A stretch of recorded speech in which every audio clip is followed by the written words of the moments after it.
The earth, all redolent with fragrant exhalations, reappeared to the gaze of our travellers. The balloon, whirled about by opposing currents, had hardly budged from its place, and the doctor, letting the gas contract, descended so as to get a more northerly direction. For a long while his quest was fruitless.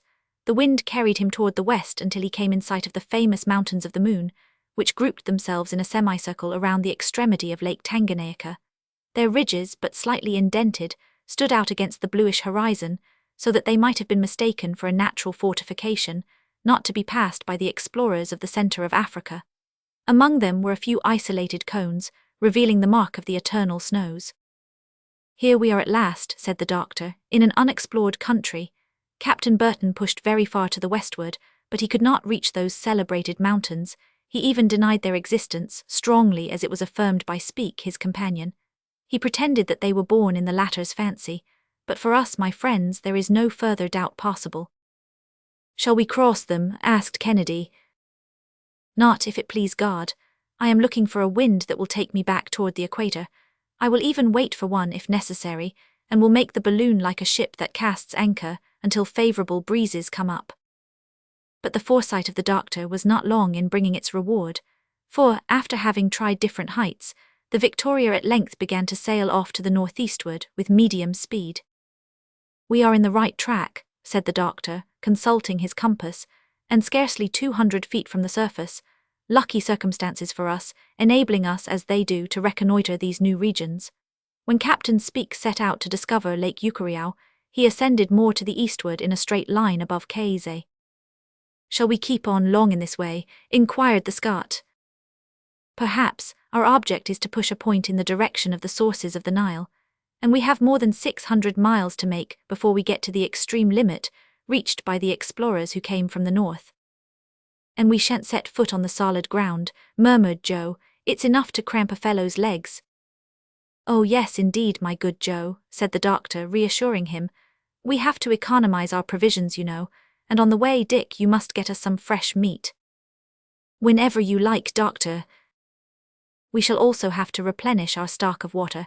Who knows but we may be carried to some of the dried-up regions, so we cannot take too many precautions."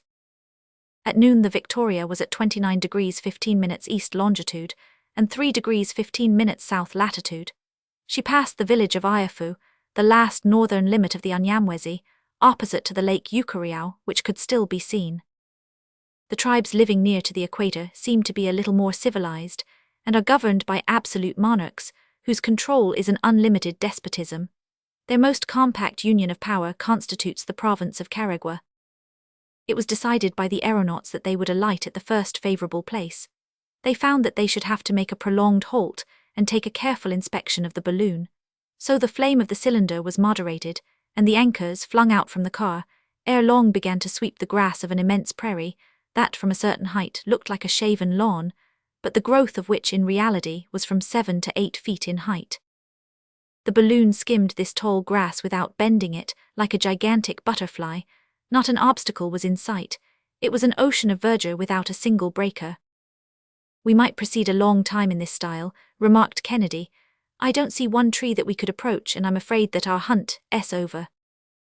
"Wait, Dick, you could not hunt anyhow in this grass that grows higher than your head. We'll find a favorable place presently." In truth, it was a charming excursion that they were making now, a veritable navigation on this green, almost transparent sea, gently undulating in the breath of the wind. The little car seemed to cleave the waves of verdure, and from time to time, coveys of birds of magnificent plumage would rise fluttering from the tall herbage and speed away with joyous cries. The anchors plunged into this lake of flowers and traced a furrow that closed behind them like the wake of a ship. All at once a sharp shock was felt. The anchor had caught in the fissure of some rock hidden in the high grass. "We are fast," exclaimed Joe. These words had scarcely been uttered when a shrill cry rang through the air, and the following phrases, mingled with exclamations, escaped from the lips of our travellers. "What's that?" "A strange cry." "Look, why, we're moving." "The anchor has slipped." "No, it holds and holds fast too," said Joe, who was tugging at the rope.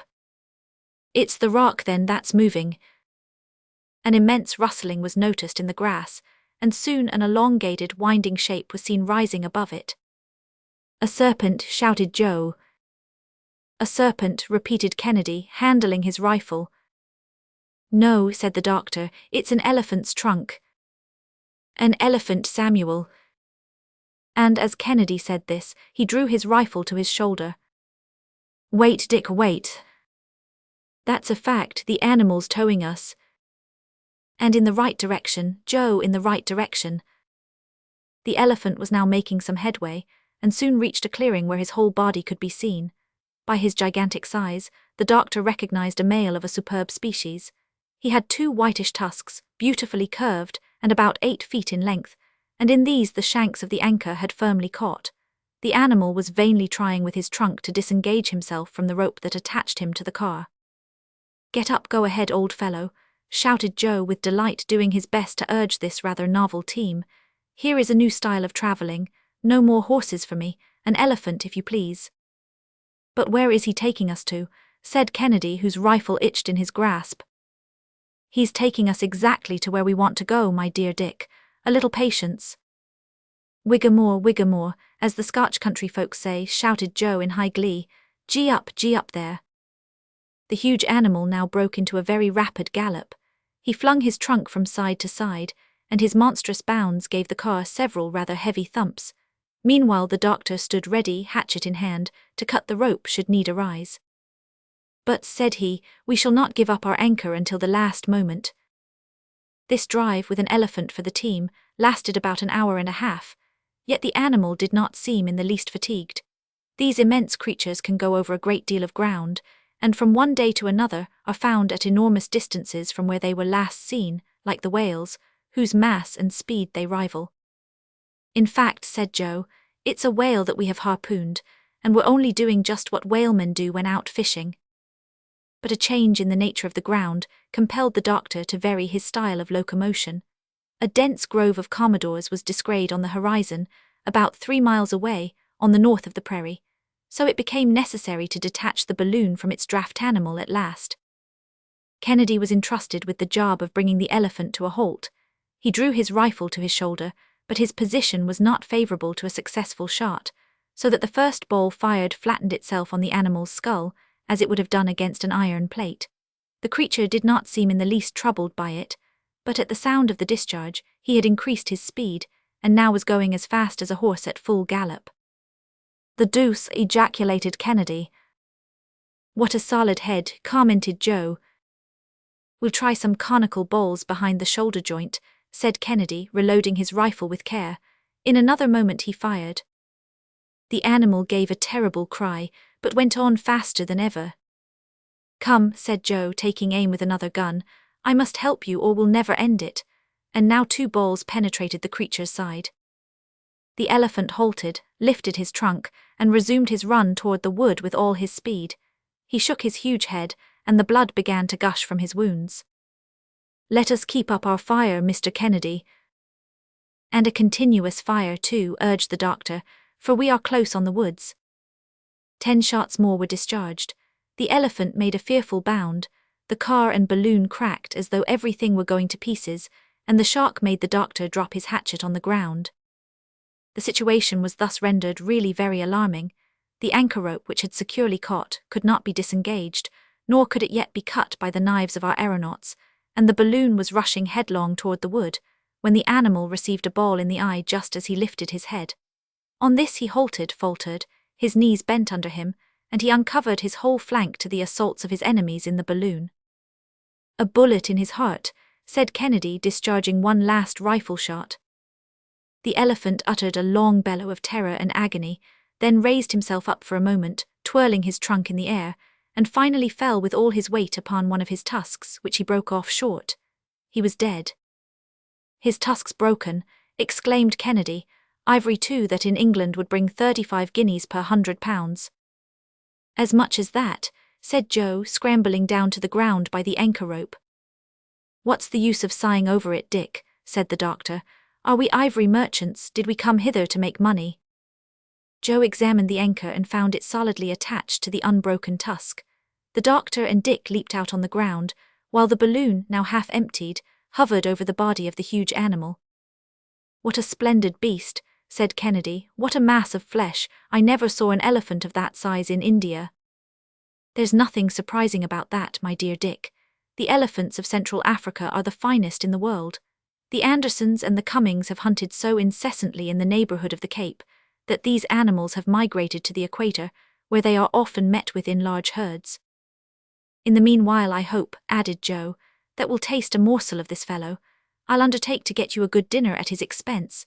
Mr. Kennedy will go off and hunt for an hour or two, the doctor will make an inspection of the balloon, and while they're busy in that way, I'll do the cooking." "A good arrangement," said the doctor. "So do as you like, Joe." "As for me," said the hunter, "I shall avail myself of the 2 hours recess that Joe has condescended to let me have." "Go, my friend, but no imprudence. Don't wander too far away." "Never fear, doctor," and so saying Dick, shouldering his gun, plunged into the woods. Forthwith Joe went to work at his vocation. At first he made a hole in the ground 2 feet deep. This he filled with the dry wood that was so abundantly scattered about, where it had been strewn by the elephants, whose tracks could be seen where they had made their way through the forest. This hole filled, he heaped a pile of faggots on it a foot in height and set fire to it. Then he went back to the carcass of the elephant, which had fallen only about 100 feet from the edge of the forest. He next proceeded adroitly to cut off the trunk, which might have been 2 feet in diameter at the base. Of this he selected the most delicate portion, and then took with it one of the animal's spongy feet. In fact, these are the finest morsels, like the hump of the bison, the paws of the bear, and the head of the wild boar. When the pile of faggots had been thoroughly consumed, inside and outside, the whole, cleared of the cinders and hot coals, retained a very high temperature. The pieces of elephant meat, surrounded with aromatic leaves, were placed in this extempore oven and covered with hot coals. Then Joe piled up a second heap of sticks over all, and when it had burned out, the meat was cooked to a turn. Then Joe took the viands from the oven, spread the savoury mess upon green leaves, and arranged his dinner upon a magnificent patch of greensward. He finally brought out some biscuit, some coffee, and some cognac, and got a can of pure, fresh water from a neighbouring streamlet. The repast thus prepared was a pleasant sight to behold, and Joe, without being too proud, thought that it would also be pleasant to eat. "A journey without danger or fatigue," he soliloquized. "Your meals when you please, a swinging hammock all the time. What more could a man ask?" And there was Kennedy, who didn't want to come. On his part, Dr. Ferguson was engrossed in a serious and thorough examination of the balloon.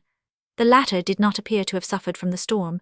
The silk and the gutta percha had resisted wonderfully, and upon estimating the exact height of the ground and the ascensional force of the balloon, our aeronaut saw, with satisfaction, that the hydrogen was in exactly the same quantity as before.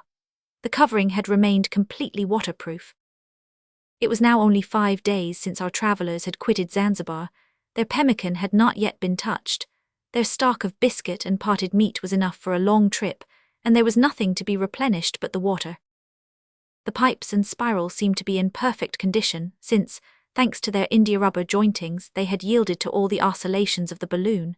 His examination ended, the doctor betook himself to setting his notes in order.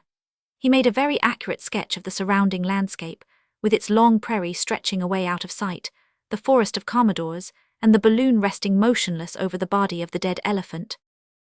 At the end of his 2 hours, Kennedy returned with a string of fat partridges and the haunch of an oryx, a sort of gemsbok belonging to the most agile species of antelopes.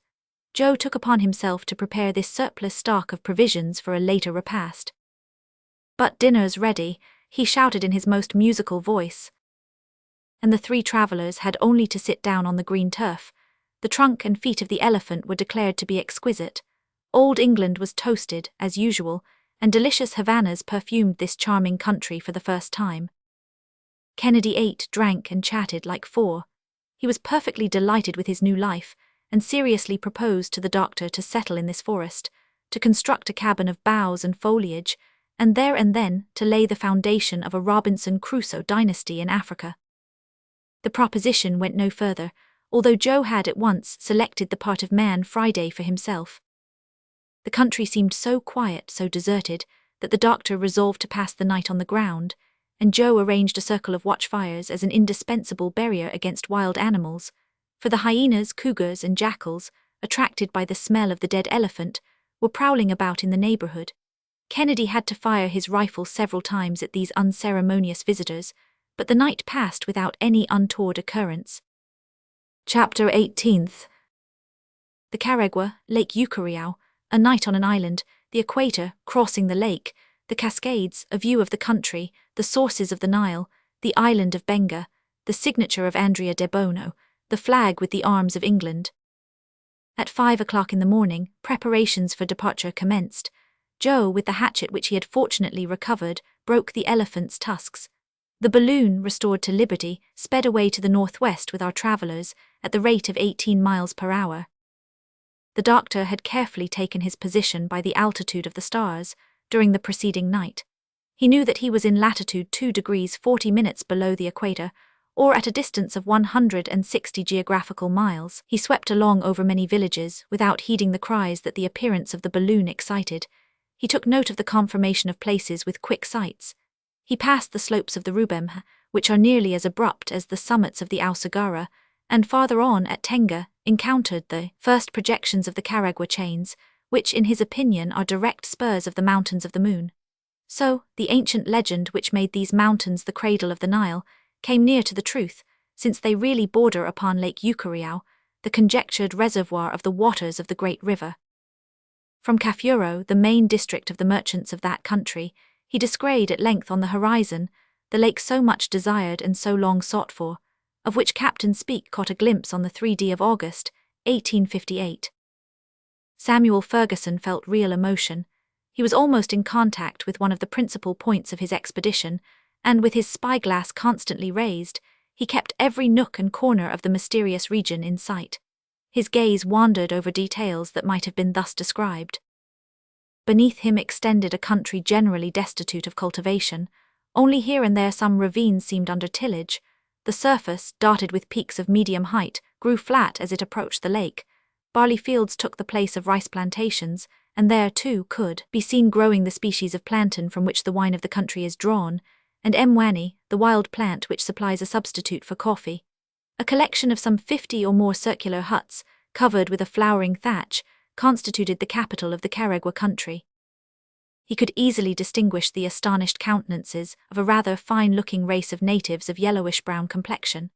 Women of incredible corpulence were dawdling about through the cultivated grounds, and the doctor greatly surprised his companions by informing them that this rotundity, which is highly esteemed in that region, was obtained by an obligatory diet of curdled milk. At noon, the Victoria was in 1 degree 45 minutes south latitude, and at 1 o'clock the wind was driving her directly toward the lake. This sheet of water was christened Nyanza Victoria, or Victoria Lake, by Captain Speke. At the place now mentioned it might measure about 90 miles in breadth, and at its southern extremity the captain found a group of islets, which he named the Archipelago of Bengal. He pushed his survey as far as Muanza on the eastern coast, where he was received by the Sultan. He made a triangulation of this part of the lake, but he could not procure a boat, either to cross it or to visit the great island of Ucayali, which is very populous, is governed by 3 sultans, and appears to be only a promontory at low tide. The balloon approached the lake more to the northward, to the doctor's great regret, for it had been his wish to determine its lower outlines. Its shores seemed to be thickly set with brambles and thorny plants, growing together in wild confusion, and were literally hidden sometimes from the gaze by myriads of mosquitoes of a light brown hue. The country was evidently habitable and inhabited. Troops of hippopotami could be seen disporting themselves in the forests of reeds, or plunging beneath the whitish waters of the lake. The latter, seen from above, presented toward the west so broad an horizon that it might have been called a sea. The distance between the 2 shores is so great that communication cannot be established, and storms are frequent and violent, for the winds sweep with fury over this elevated and unsheltered basin. The doctor experienced some difficulty in guiding his course.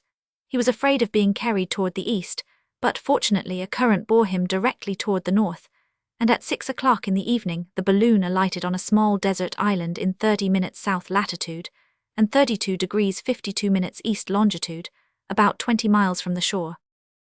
The travellers succeeded in making fast to a tree, and the wind having fallen calm toward evening, they remained quietly at anchor.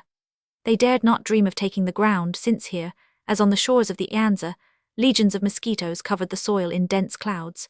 Joe even came back from securing the anchor in the tree, speckled with bites, but he kept his temper, because he found it quite the natural thing for mosquitoes to treat him as they had done.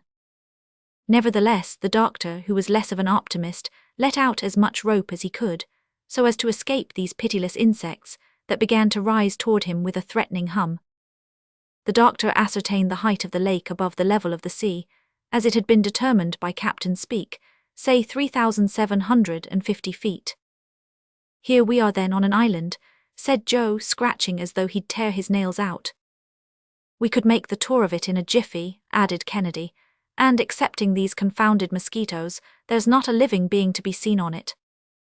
"The islands with which the lake is dotted," replied the doctor, "are nothing after all but the tops of submerged hills, but we are lucky to have found a retreat among them, for the shores of the lake are inhabited by ferocious tribes. Take your sleep then, since Providence has granted us a tranquil night." "Won't you do the same, doctor?" "No, I could not close my eyes. My thoughts would banish sleep. Tomorrow, my friends, should the wind prove favorable, we shall go due north, and we shall perhaps discover the sources of the Nile, that grand secret which has so long remained impenetrable. Near as we are to the sources of the renowned river, I could not sleep." Kennedy and Joe, whom scientific speculations failed to disturb to that extent, were not long in falling into sound slumber, while the doctor held his post. On Wednesday apud, the balloon started at 4 o'clock in the morning, with a greyish sky overhead. Night was slow in quitting the surface of the lake, which was enveloped in a dense fog, but presently a violent breeze scattered all the mists, and after the balloon had been swung to and fro for a moment in opposite directions, it at length veered in a straight line toward the north. Dr. Ferguson fairly clapped his hands for joy. "We are on the right track," he exclaimed. "Today or never we shall see the Nile. Look, my friends, we are crossing the equator, we are entering our own hemisphere." "Ah," said Joe, "do you think, doctor, that the equator passes here?" "Just here, my boy." "Well then, with all respect to you, sir, it seems to me that this is the very time to moisten it." "Good," said the doctor, laughing. "Let us have a glass of punch. You have a way of comprehending cosmography that is anything but dull." And thus was the passage of the Victoria over the equator duly celebrated. The balloon made rapid headway. In the west could be seen a low and but slightly diversified coast, and farther away in the background, the elevated plains of the Uganda and the Usoga. At length, the rapidity of the wind became excessive, approaching 30 miles per hour. The waters of the Nyanza, violently agitated, were foaming like the billows of a sea. By the appearance of certain long swells that followed the sinking of the waves, the doctor was enabled to conclude that the lake must have great depth of water. Only 1 or 2 rude boats were seen during this rapid passage.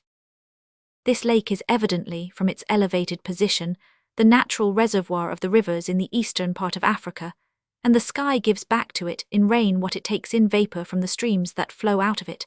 I am certain that the Nile must here take its rise." "Well, we shall see," said Kennedy. About 9 o'clock they drew nearer to the western coast. It seemed deserted and covered with woods. The wind freshened a little toward the east, and the other shore of the lake could be seen. It bent around in such a curve as to end in a wide angle toward 2 degrees 40 minutes north latitude.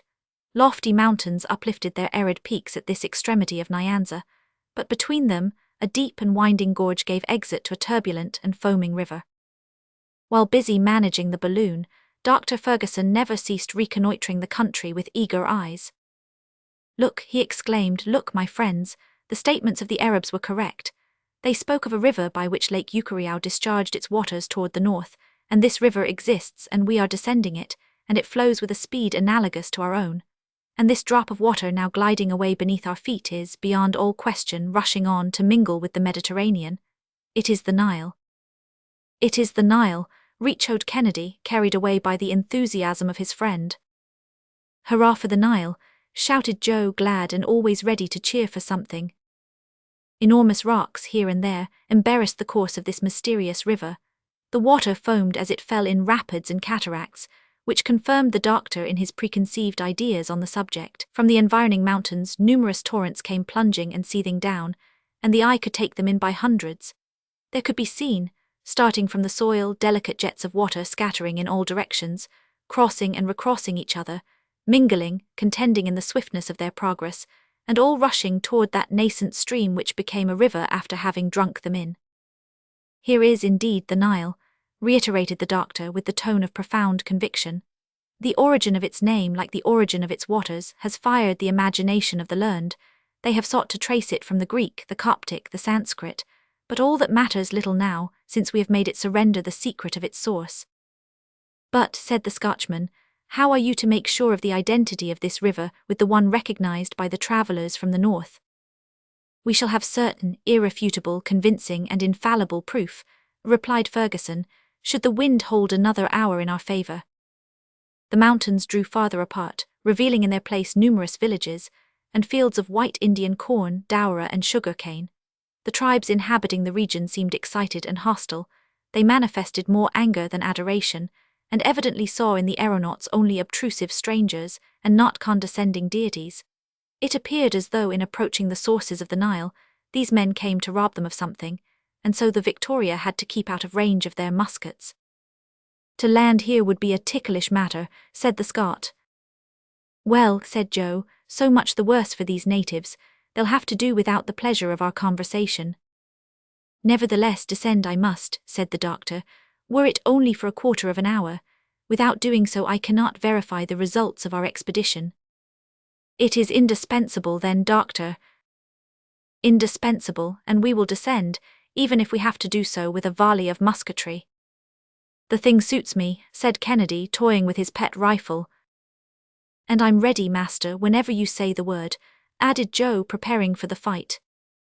"It would not be the first time," remarked the doctor. "That science has been followed up, sword in hand. The same thing happened to a French savant among the mountains of Spain when he was measuring the terrestrial meridian. Be easy on that score, doctor, and trust to your 2 bodyguards." "Are we there, master?"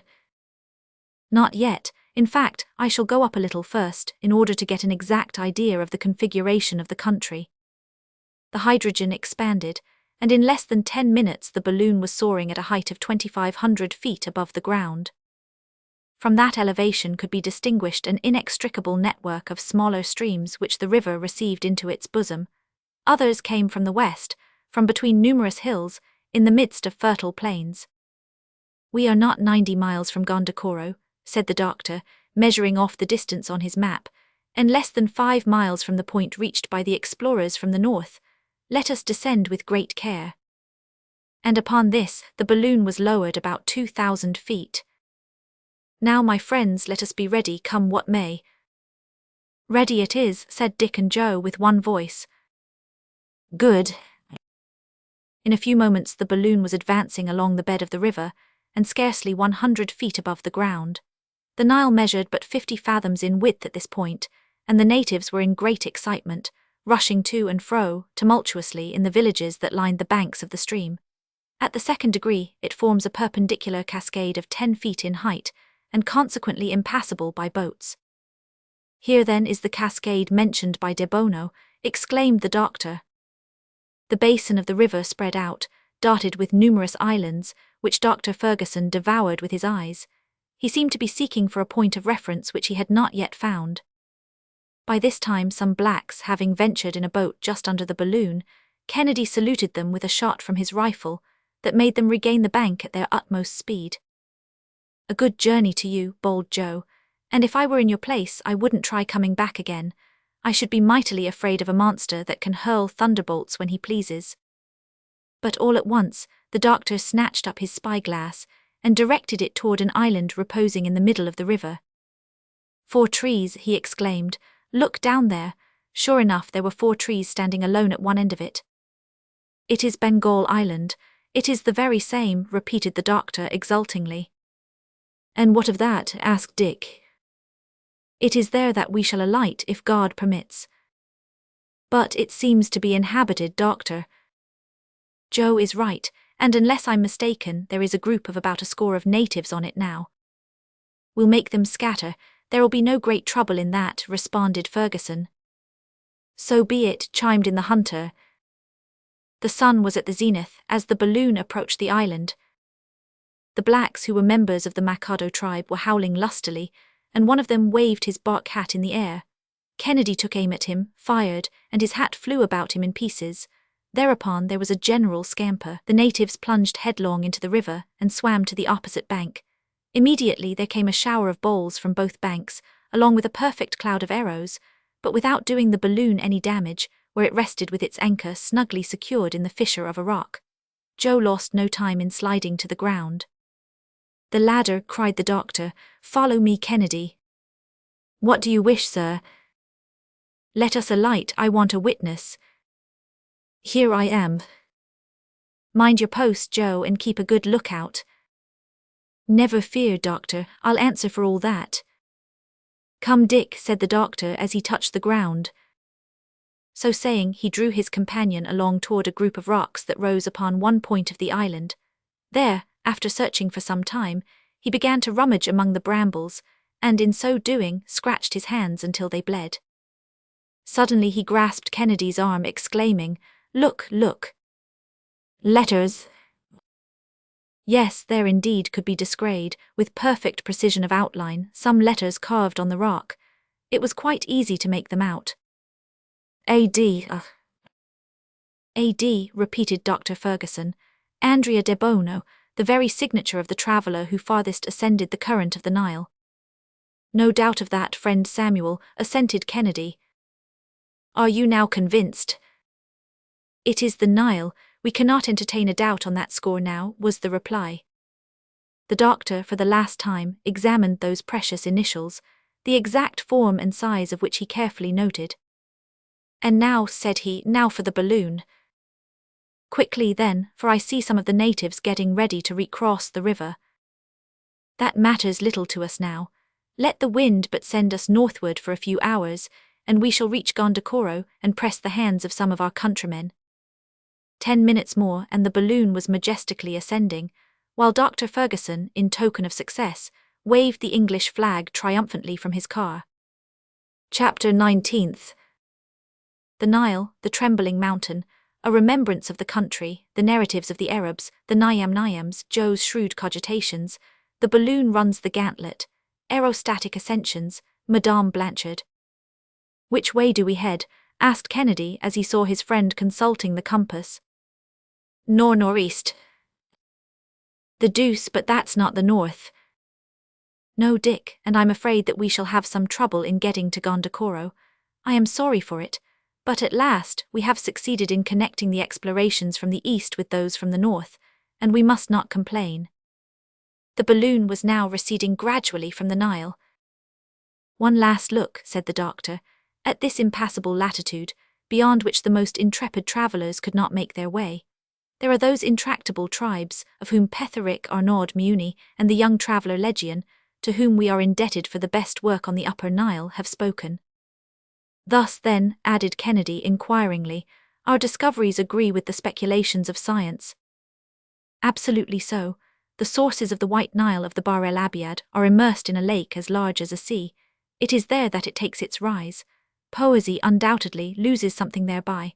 People were fond of ascribing a celestial origin to this king of rivers. The ancients gave it the name of an ocean, and were not far from believing that it flowed directly from the sun. But we must come down from these flights from time to time, and accept what science teaches us. There will not always be scientific men, perhaps, but there always will be poets." "We can still see cataracts," said Joe. "Those are the cataracts of Makido in the 3rd degree of latitude. Nothing could be more accurate. Oh, if we could only have followed the course of the Nile for a few hours." "And down yonder below us I see the top of a mountain," said the hunter. "That is Mount Longwek, the trembling mountain of the Arabs. This whole country was visited by de Bono, who went through it under the name of Latif Effendi. The tribes living near the Nile are hostile to each other, and are continually waging a war of extermination. You may form some idea, then, of the difficulties he had to encounter. The wind was carrying the balloon toward the northwest, and in order to avoid Mount Longwek, it was necessary to seek a more slanting current. "My friends," said the doctor, "here is where our passage of the African continent really commences. Up to this time we have been following the traces of our predecessors. Henceforth we are to launch ourselves upon the unknown. We shall not lack the courage, shall we?" "Never," said Dick and Joe together, almost in a shout. "Onward then, and may we have the help of heaven." At 10 o'clock at night, After passing over ravines, forests, and scattered villages, the aeronauts reached the side of the trembling mountain, along whose gentle slopes they went quietly gliding. In that memorable day, the 23rd of April, they had, in 15 hours, impelled by a rapid breeze, traversed a distance of more than 315 miles. But this latter part of the journey had left them in dull spirits, and complete silence reigned in the car. Was Dr. Ferguson absorbed in the thought of his discoveries? Were his two companions thinking of their trip through those unknown regions? There were, no doubt, mingled with these reflections, the keenest reminiscences of home and distant friends. Joe alone continued to manifest the same careless philosophy, finding it quite natural that home should not be there from the moment that he left it. But he respected the silent mood of his friends, the doctor and Kennedy. About 10 the balloon anchored on the side of the trembling mountain, so called because in Arab tradition it is said to tremble the instant that a Mussulman sets foot upon it. The travellers then partook of a substantial meal, and all quietly passed the night as usual, keeping the regular watches. On awaking the next morning they all had pleasanter feelings. The weather was fine and the wind was blowing from the right quarter, so that a good breakfast, seasoned with Joe's merry pranks, put them in high good humour. The region they were now crossing is very extensive. It borders on the mountains of the moon on one side, and those of Darfur on the other, a space about as broad as Europe. We are, no doubt, crossing what is supposed to be the kingdom of Usoga. Geographers have pretended that there existed, in the centre of Africa, a vast depression, an immense central lake. We shall see whether there is any truth in that idea, said the doctor. But how did they come to think so? Asked Kennedy. From the recitals of the Arabs. Those fellows are great narrators, too much so, probably. Some travellers who had got as far as Kayse or the Great Lakes saw slaves that had been brought from this region, interrogated them concerning it, and from their different narratives made up a jumble of notions and deduced systems from them. Down at the bottom of it all there is some appearance of truth, and you see that they were right about the sources of the Nile. Nothing could be more correct, said Kennedy. It was by the aid of these documents that some attempts at maps were made, and so I am going to try to follow our route by one of them, rectifying it when need be. Is all this region inhabited? Asked Joe. Undoubtedly, and disagreeably inhabited too. I thought so. These scattered tribes come, one and all, under the title of Nyam-Nyams, and this compound word is only a sort of nickname. It imitates the sound of chewing. That's it, excellent, said Joe, champing his teeth as though he were eating. Nyam-Nyam. My good Joe, if you were the immediate object of this chewing, you wouldn't find it so excellent. Why, what's the reason, sir? These tribes are considered man-eaters. Is that really the case? Not a doubt of it. It has also been asserted that these natives had tails, like mere quadrupeds, but it was soon discovered that these appendages belonged to the skins of animals that they wore for clothing. More's the pity, a tail's a nice thing to chase away mosquitoes. That may be, Joe, but we must consign the story to the domain of fable, like the dogs' heads which the traveller, Brun Rollet, attributed to other tribes. Dogs' heads, eh? Quite convenient for barking and even for man-eating. But one thing that has been, unfortunately, proven true, is the ferocity of these tribes, who are really very fond of human flesh, and devour it with avidity. I only hope that they won't take such a particular fancy to mine, said Joe with comic solemnity. See that, said Kennedy. Yes, indeed, sir. If I have to be eaten in a moment of famine, I want it to be for your benefit and my master's, but the idea of feeding those black fellows, gracious, I'd die of shame. Well then, Joe, said Kennedy, that's understood. We count upon you in case of need. At your service, gentlemen. Joe talks in this way so as to make us take good care of him and fatten him up. Maybe so, said Joe, every man for himself. In the afternoon, the sky became covered with a warm mist that oozed from the soil. The brownish vapour scarcely allowed the beholder to distinguish objects, and so, fearing collision with some unexpected mountain peak, the doctor about 5 o'clock gave the signal to halt. The night passed without accident, but in such profound obscurity that it was necessary to use redoubled vigilance. The monsoon blew with extreme violence during all the next morning. The wind buried itself in the lower cavities of the balloon and shook the appendage by which the dilating pipes entered the main apparatus. They had at last to be tied up with cords, Joe acquitting himself very skillfully in performing that operation. He had occasion to observe at the same time that the orifice of the balloon still remained hermetically sealed. "That is a matter of double importance for us," said the doctor. "In the first place, we avoid the escape of precious gas, and then, again, we do not leave behind us an inflammable train, which we should at last inevitably set fire to, and so be consumed." "That would be a disagreeable traveling incident," said Joe. "Should we be hurled to the ground?" asked Kennedy. "Hurled? No, not quite that. The gas would burn quietly, and we should descend little by little. A similar accident happened to a French aeronaut, Madame Blanchard. She ignited her balloon while sending off fireworks, but she did not fall, and she would not have been killed, probably, had not her car dashed against a chimney and precipitated her to the ground." "Let us hope that nothing of the kind may happen to us," said the hunter. "Up to this time our trip has not seemed to me very dangerous, and I can see nothing to prevent us reaching our destination." "Nor can I either, my dear Dick. Accidents are generally caused by the imprudence of the aeronauts or the defective construction of their apparatus. However, in thousands of aerial ascensions, there have not been 20 fatal accidents. Usually the danger is in the moment of leaving the ground, or of alighting, and therefore at those junctures we should never omit the utmost precaution." "It's breakfast time," said Joe. "We'll have to put up with preserved meat and coffee until Mr. Kennedy has had another chance to get us a good slice of venison." Chapter 20th.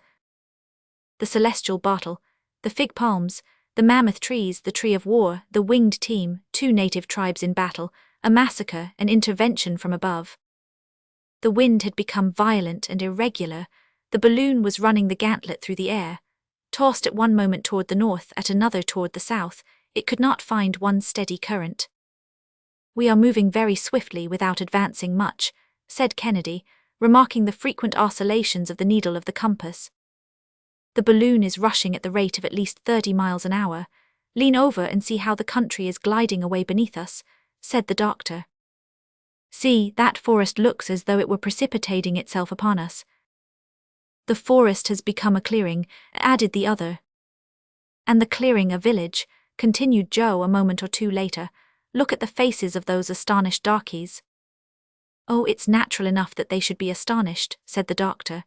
"The French peasants, when they first saw a balloon, fired at it, thinking that it was an aerial monster. A Soudan Negro may be excused, then, for opening his eyes very wide." "Faith," said Joe as the Victoria skimmed closely along the ground, at scarcely the elevation of 100 feet, and immediately over a village. "I'll throw them an empty bottle with your leave, doctor, and if it reaches them safe and sound, they'll worship it. If it breaks, they'll make talismans of the pieces." So saying, he flung out a bottle, which of course was broken into 1,000 fragments, while the Negroes scampered into their round huts, uttering shrill cries. A little farther on, Kennedy called out, "Look at that strange tree. The upper part is of one kind and the lower part of another." "Well," said Joe, "here's a country where the trees grow on top of each other." "It's simply the trunk of a fig tree," replied the doctor, "on which there is a little vegetating earth. Some fine day the wind left the seed of a palm on it, and the seed has taken root and grown as though it were on the plain ground." "A fine new style of gardening," said Joe, "and I'll import the idea to England. It would be just the thing in the London parks, without counting that it would be another way to increase the number of fruit trees. We could have gardens up in the air, and the small house owners would like that." At this moment, they had to raise the balloon so as to pass over a forest of trees that were more than 300 feet in height, a kind of ancient banyan. "What magnificent trees!" exclaimed Kennedy. "I never saw anything so fine as the appearance of these venerable forests. Look, doctor." "The height of these banyans is really remarkable, my dear Dick, and yet they would be nothing astonishing in the New World." "Why are there still loftier trees in existence?" "Undoubtedly, among the mammoth trees of California, there is a cedar 480 feet in height. It would overtop the Houses of Parliament and even the Great Pyramid of Egypt. The trunk at the surface of the ground was 120 feet in circumference, and the concentric layers of the wood disclosed an age of more than 4,000 years. But then, sir, there was nothing wonderful in it. When one has lived 4,000 years, one ought to be pretty tall," was Joe's remark. Meanwhile, during the doctor's recital and Joe's response, the forest had given place to a large collection of huts surrounding an open space. In the middle of this grew a solitary tree, and Joe exclaimed as he caught sight of it, "Well, if that tree has produced such flowers as those for the last 4,000 years, I have to offer it my compliments anyhow." And he pointed to a gigantic sycamore, whose whole trunk was covered with human bones. The flowers of which Joe spoke were heads freshly severed from the bodies and suspended by daggers thrust into the bark of the tree. "The wart tree of these cannibals," said the doctor. "The Indians merely carry off the scalp, but these Negroes take the whole head." "A mere matter of fashion," said Joe. But already the village and the bleeding heads were disappearing on the horizon. Another place offered a still more revolting spectacle: half-devoured corpses, skeletons mouldering to dust, human limbs scattered here and there and left to feed the jackals and hyenas. "No doubt these are the bodies of criminals. According to the custom in Abyssinia, these people have left them a prey to the wild beasts, who kill them with their terrible teeth and claws, and then devour them at their leisure."